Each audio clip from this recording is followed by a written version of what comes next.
Alright, it's the Big Gooch. Hope you're all well. Got some good news for you. Finally ordered my new vehicle.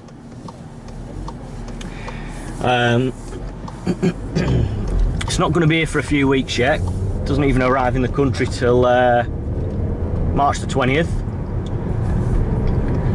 But I should have it for May, second week in May, hopefully.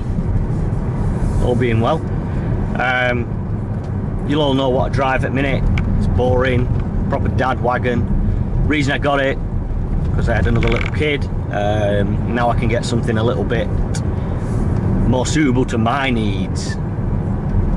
Wife's got a big car, we don't need two big cars, so I've got myself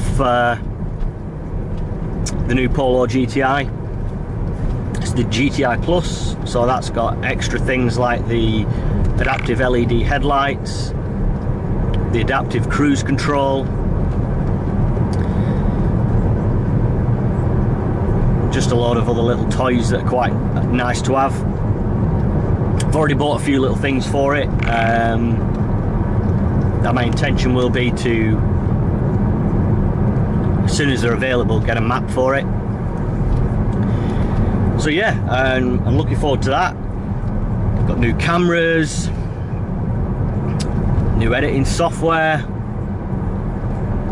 so hopefully it should be all right. Fingers crossed. I've got a few nice cars lined up, so let's see how we get on. Cheers.